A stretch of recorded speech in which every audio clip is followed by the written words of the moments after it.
Good morning everyone. आज हम लोग पढ़ेंगे बायोलॉजी में हृदय के बारे में। तो हृदय हमारे शरीर का सबसे महत्वपूर्ण भाग होता है ना। यह ऐसा अंग होता है जो कभी आराम नहीं करता है। आराम करेगा तो क्या होगा? मृत्यु हो जाएगी ना। इसीलिए हृदय हमेशा कार्य करते रहने वाला अंग है। वैसे सभी अंग हमेशा कार्य करते रहते हैं। हमने पढ़ा था ना कि ऊर्जा की आवश्यकता हमारे शरीर को होती है और इसी ऊर्जा से हमारा सभी अंग हमेशा निरंतर कार्य करते रहते हैं। तो हृदय क्या है? तो हृदय एक प्रकार का पेशीय अंग है, मस्कुलर अंग, मसल से बना हुआ, जो त्रिभुजाकार होता है और मुट्ठी की तरह होता है, मुट्ठी के आकार का होता है ना। हमारे हृदय के अंदर 4 चैम्बर होता है। 4 चैम्बर का मतलब 4 प्रकोष्ठ, मतलब 4 गो रूम बना होता है, 2 रूम ऊपर और 2 रूम नीचे। ठीक है।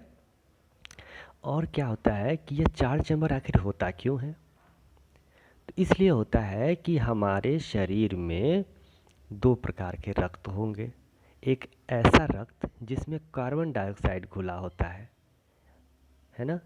कार्बन डाइऑक्साइड घुले हुए रक्त को अशुद्ध रक्त की संज्ञा दी जाती है ना।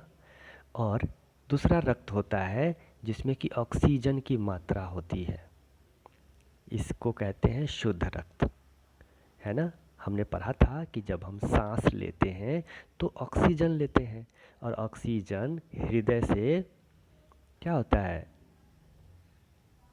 हमारा सभी जगह अंगों में भेजा जाता है। तो ऑक्सीजन जैसे हम लिए तो वो कहाँ गया? फेफड़ा में गया ना। फेफड़ा से वहाँ पे रक्त वाहिकाएं होती हैं, है ना। तो फेफड़ा से ऑक्सीजन कहाँ चला जाता है? रक्त में। आरबीसी ऑक्सीजन का क्या करता है? वहन करके सभी जगह ले जाता है। तो वहाँ से वो जो ऑक्सीजन ले जा रहा है तो वैसा रक्त क्या कहलाएगा? शुद्ध रक्त।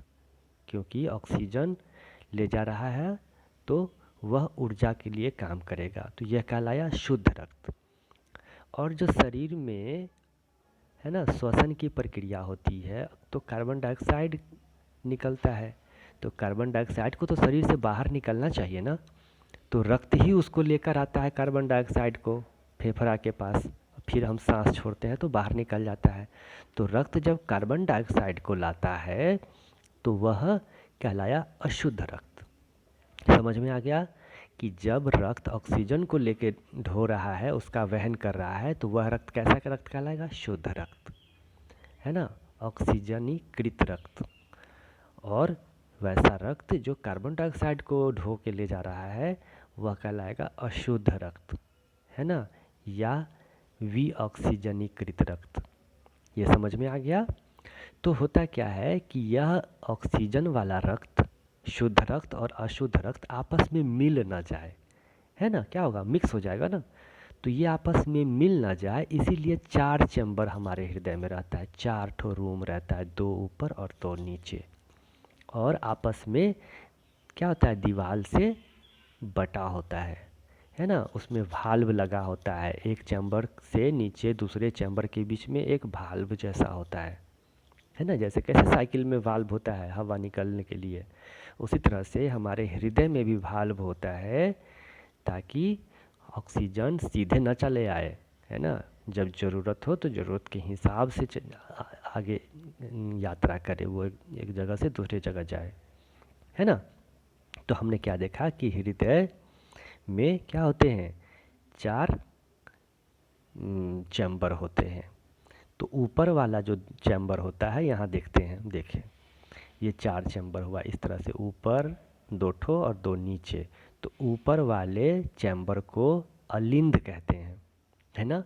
और नीचे वाले चैम्बर को निलय कहते हैं, है ना। इस हृदय के यहाँ पर देखते हैं फोटो में, तो ये जो 2 ठो छोटा छोटा ऊपर में है वो क्या है? अलिंद है। और नीचे में जो है बड़ा सा वो निलय है। तो इस प्रकार हमारे हृदय में 4 चैम्बर होता है ना। और यह आपस में बटा होता है। और देखते हैं कि यह भाल्व है यहाँ पे, ये देखिए ये भाल्व है, ताकि यह रक्त के जो वहन है उसको नियंत्रित करता है ना। जब रक्त इसमें आता है तो यह भाल्व उसको रोक के रखता है, फिर उसको नीचे आने देता है ना। तो चार गो चैम्बर होता है और हमारे हृदय में भाल्व मौजूद होता है। ठीक है, तो ये हमने देख लिया कि कार्बन डाइऑक्साइड युक्त रुधिर होगा उसको अशुद्ध रुधिर कहेंगे या विऑक्सीजनीकृत रुधिर कहेंगे, और जब ऑक्सीजन से युक्त रुधिर होगा तो उसे शुद्ध रुधिर या ऑक्सीजनकृत रुधिर कहेंगे। यहाँ तक हमें समझ में आ गया। ये हो गया हृदय की संरचना के बारे में। अब हम लोग देखते हैं कि हृदय कार्य कैसे करता है ना। कैसे यह रक्त को पूरे शरीर में भेजता है और पूरे शरीर में से क्या करता है, अशुद्ध रक्त लाके यह फुफ्फुस तक या फेफड़ा तक भेज देता है ना। तो हृदय के कार्य के बारे में हम लोग पढ़ेंगे नेक्स्ट वीडियो में। आप लोग क्या करो कि सबसे पहले इसको उतार लो तीनों को, और इसके बाद यह जो फ़ोटो है इस फ़ोटो को कॉपी में बना लेना है ना। परीक्षा में पूछा जाएगा तो इसको बनाना है, ये नीचे वाले को, है ना। इस हृदय को परीक्षा में बनाना है, यह इम्पोर्टेंट है। हम समझाने के लिए ऊपर में ये बनाए हैं, इसको भी उतार लेना है।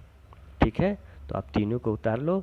नेक्स्ट क्लास में हम इसके कार्य के बारे में पढ़ाएंगे और बताएंगे कि हृदय में कैसे यह कार्य करता है, कैसे रक्त एक जगह से दूसरे जगह जाता है।